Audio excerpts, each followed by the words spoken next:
Hello, welcome back to the channel. So I wanted to make a short video on my transition and my journey coming from, and I wouldn't say I was too extreme about it, but I did consider myself like a light skin apologist or whatever the proper term is. Basically someone who, maybe has a certain phenotype, certain skin tone, and they feel the need to overcompensate, whether it's proving themselves or having to belittle themselves to make other people feel better, or downplaying their own traumas and putting someone else's feelings on a pedestal whilst yours aren't even being acknowledged. So that's something that I've been working on since the beginning of my channel.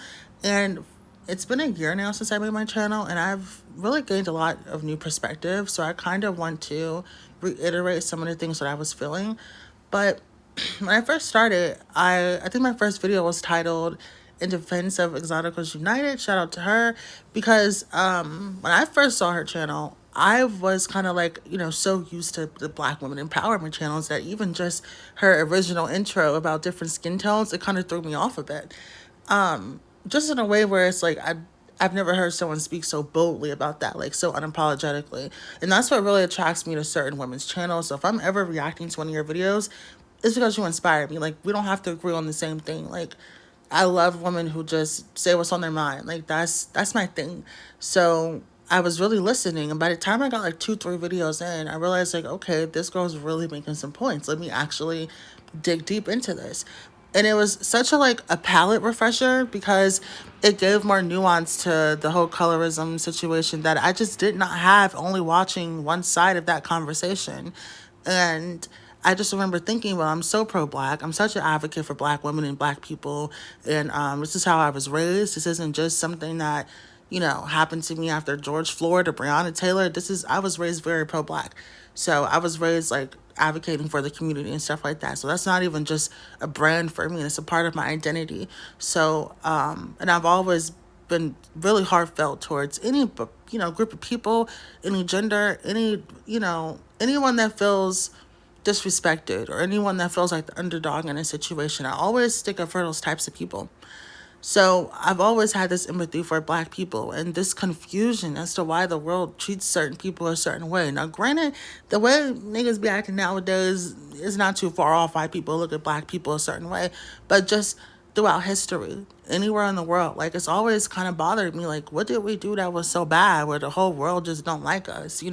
So I've always had this sympathy, but I kind of let that override common sense, and realizing that empathy should go both ways. So when I first saw, and that's not even just both ways with women, but with men too. And when I first saw Chrissy's channel, I was actually super inspired by Chrissy's channel, because, her talking points on burning the cave, that really inspired me, because I always saw Black activism through the lens of Black patriarchy. Like, I didn't really separate the two.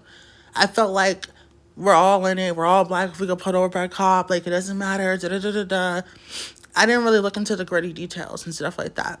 And especially for women that look like me specifically, there's a whole other side to that story that even I didn't even acknowledge it myself. So I'm really thankful for both of these ladies' channels, because they both, I feel like with Chrissy, it awakens, burning the cape and just focusing on being a woman, not just a Black person. And with Exoticals United, it was super eye-awakening, because it just gave us so much depth. And it shows that there's always going to be some type of hierarchy. There's always going to be someone that feels like, I deserve, certain things over you because you have this and I wanted that. Like, there's always going to be something. Even right now, there's this trend with people saying that redheaded people are Black, because in the white community, they're seen as, lower on the totem pole, like maybe the way certain Black women in our community feel. And it's one of those things where it's just like, there's always going to be something. Everybody want what they don't got. And you don't have to overcompensate. You don't have to belittle yourself. And I never did any like self-deprecating things when it comes to that. But I would put like my feelings like on the back burner. Like, I would allow certain jokes, because I was a part of like a sorority. And when I did, speak on super pro Black stuff sometime, people would make jokes about like my skin tone, or say, oh, well, you would be the house nigga or something like that. And it wasn't really a dig at me or anything. It wasn't something where I felt in the moment like, oh, that was something mean. But it was just one of those things where people's brains aren't even perceptive to the idea that this trauma goes both ways, and it's bad on both sides. And especially nowadays with the exotical channels, especially the ones that react to stuff in the media and give pictures and videos and proof of people treating people in a bad way just because they have a certain phenotype or a certain skin tone, you know. So bringing all this stuff to the light, it's very eye awakening for me, and it's helped me get out of that, that pro black stuff, that oh, pro black men, and even some black women who feel like our opinions don't matter. It's really eye awakening for me. So this whole journey and listening to all these different people's channels, I remember before I made my YouTube, I was watching like Cynthia G. I really didn't get into her like that. She kind of scared me a little bit, but just like her talking points and just the idea that, and I think it was Abraham Lincoln that said this. He said that a house that stands against itself will fall.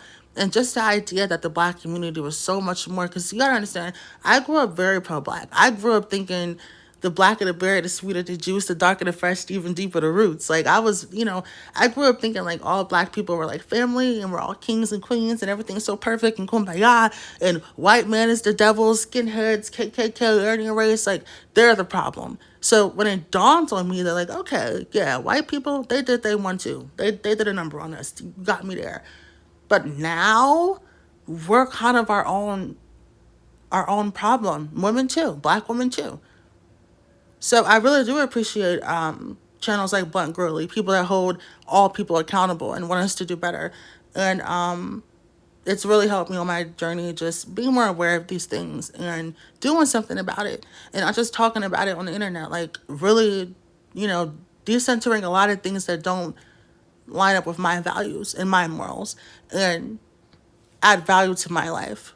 So yeah, I hope that these channels, I know there's a lot of heated debates on so many different topics, but at the end of the day, I hope that these channels give you some type of clarity and inspire you to keep doing the work and to do what's best for you. Go where you're celebrated, go where you're appreciated, and I think these conversations are really important, and I'm glad that there's finally a space for all voices to be heard. And I'm going to continue listening, and I hope you guys continue to put your input. And, this is a movement when it comes to gender, when it comes to race, when it comes to just overall mindset on the world and how people are maneuvering nowadays. There's a big shift going on, and I'm just happy to be a part of the conversation. So, yeah, thank you so much, and have a beautiful day.